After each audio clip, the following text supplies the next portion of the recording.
Halo semuanya, selamat datang lagi di channel Asri Aitko. Hari ini aku mau nge-review salah satu drama Korea yang lagi aku suka banget akhir-akhir ini karena dia itu bener-bener menghibur banget. Karena dramanya itu ringan dan juga dilengkapi dengan animasi-animasi yang lucu-lucu. Drama apakah itu? Yaitu drama Korea Yumi Cell.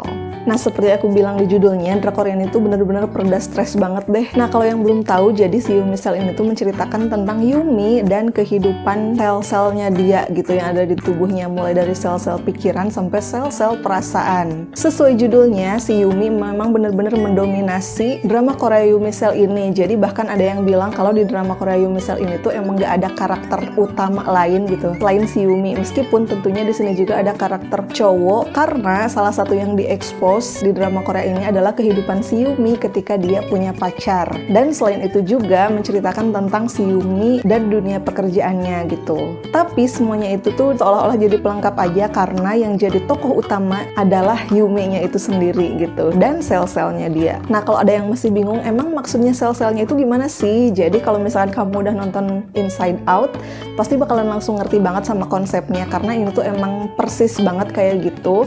Cuman yang membedakan adalah sel-selnya itu tuh lebih banyak gitu, lebih beragam karakternya. Ada yang menggambarkan emosi dan pikiran-pikiran dia. Dan itu tuh bercabang-cabang lagi gitu ya. Ya sebagaimana isi pikiran dan hati kita lah yang banyak gitu kategorinya. Kalau aku lihat-lihat drama Korea Yumi Cell ini tuh emang nggak semua orang suka. Mungkin karena ada animasinya itu. Jadi mereka kira si animasinya itu tuh bikin drama Koreanya itu jadi kekanak-kanakan banget.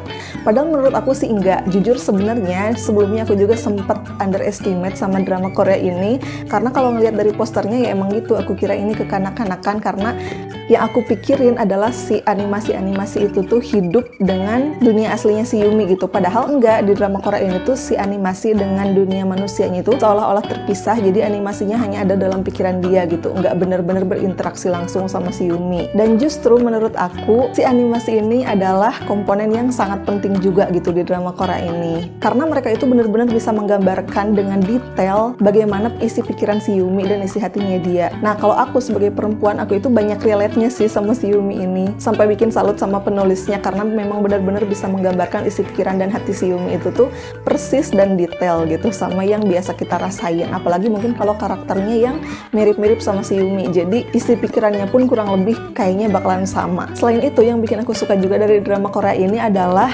ceritanya bener-bener realistis meskipun ringan tapi nggak ngebosenin gitu karena emang kita tuh kayak ngelihat kehidupan yang apa adanya banget. Nah, sampai di episode-episode awal itu aku tuh sempet nggak suka sama karakternya si Ruby yang menurut aku itu annoying banget karena ganggu banget. Tapi kalau dipikir-pikir emang ada gitu karakter-karakter yang kayak gitu. Dan contoh kerealistisan lainnya misalkan ketika ada konflik yang mulai muncul itu tuh si konfliknya nggak langsung jadi mendominasi, jadi mengganggu banget kehidupan si Yumi gitu. Bisa aja si konflik-konflik itu tuh langsung terselesaikan seketika gitu. Jadi di sini tuh antara satu konflik dengan konflik lain tuh bener-bener cepet aja gitu terselesaikannya. Beda halnya dengan drama Korea yang serius gitu tipenya, yang satu konflik itu tuh bener-bener kayak dibesar-besarkan gitu ya, kayak dilihat dari berbagai sudut pandang. Padahal dalam kenyataannya mungkin sebenarnya hal itu tuh bisa dengan cepat diselesaikan. Atau bahkan ketika ada godaan-godaan pun si godaan itu tuh belum tentu jadi sumber masalah juga kan buat kita gitu. Bisa aja kita itu ngelihat godaan itu tapi nggak mempedulikan gitu.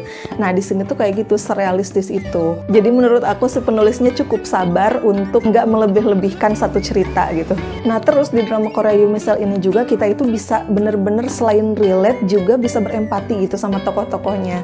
Terutama yaitu tokoh si Yumi karena melalui sel-selnya kita itu bisa jadi bener-bener tahu persis apa yang dia rasakan gitu. Jadi kalau dipikir-pikir ini tuh kayak kita baca novel juga kan, kalau di novel kita itu bisa bener-bener tahu gitu ya perasaan si tokohnya. Nah, kadang-kadang tulisan yang ada di novel itu tuh saking detailnya sampai susah gitu diangkat ke layar kaca. Jadi rasanya itu kayak jadi hilang. Nah, menurut aku justru dengan dibikin kayak si Yumi Cell ini yang perasaannya itu disampaikan dalam bentuk obrolan sel-sel, justru kita itu bisa jadi ngerasain apa yang si tokohnya rasain juga gitu. Jadi aku sukanya gitu sih. Karena kan ini dari webtoon juga. Meskipun aku nggak baca webtoonnya, tapi menurut aku si Yumi Cell ini tuh salah satu drama Korea yang aku tuh bener-bener bisa paham sama karakter tokohnya seperti halnya kalau misalkan aku baca novel gitu. Dan itu tuh menurut aku jadi nilai plus sih karena kita jadi bisa mengerti atas setiap tindakan yang dipilih sama si Yumi. Termasuk cerita yang kita dapat di ending.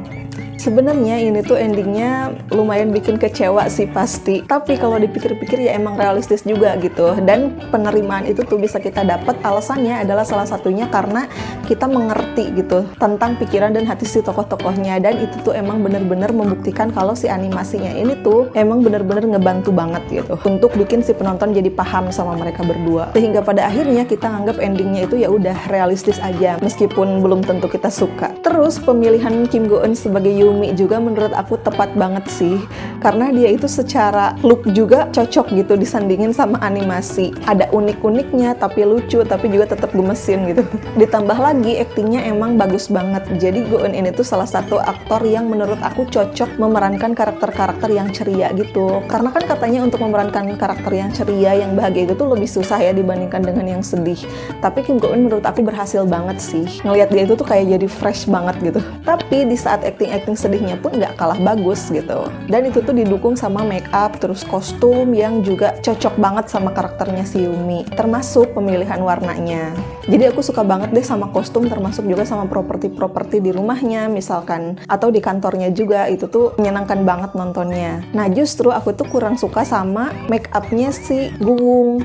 Karena menurut aku dia itu kayak dipaksa untuk pakai rambut panjang yang justru terlihat kayak pakai wig gitu. Itu aku nggak tahu itu asli atau enggak ya, tapi kayak kurang cocok aja sih menurut aku dia pakai rambut panjang dengan dibelah tengah kayak gitu. Kayak dipaksain untuk dia berbeda karakter dengan di series My Name gitu. Soalnya menurut aku kalau untuk nunjukin dia nggak terlalu memperhatikan penampilan atau mungkin menggambarkan dia pekerja keras, karena kan dia ceritanya kerja di startup gitu. Menurut aku temennya si Louis juga itu tuh udah menggambarkan banget gitu, meskipun dia rambutnya pendek tapi kelihatan gitu kalau dia tuh kurang memperhatikan penampilan karena terlalu sibuk. Atau mungkin untuk menyesuaikan dengan di webtoonnya, aku nggak tahu juga sih kenapa rambutnya harus dibikin panjang kayak gitu. Tapi di mata aku itu tuh kayak dibuat-buat gitu rambutnya. Meskipun secara keseluruhan aku suka banget sama make up dan juga properti yang dipakai di drama Korea ini. Intinya aku suka banget sama drama Korea Yumi Cell ini. Ini adalah salah satu drama Korea yang aku rekomendasiin banget untuk ditonton buat kamu yang lagi pengen cari hiburan untuk meredakan stres gitu. Selain Waikiki yang pertama, juga ada ini Yumi Cell. Dan jangan khawatir, nggak akan bosen meskipun ini ceritanya tentang si Yumi, tapi konfliknya itu tuh cepet berganti gitu. Seperti halnya drama Korea ringan lainnya yang banyak konflik, nggak berkutat di satu konflik yang sama. Dan kalau kamu udah nonton, aku pengen tahu juga dong gimana perasaannya pas nonton endingnya. Coba share di kolom komentar, dan sampai ketemu lagi di video aku yang lain ya. Dah.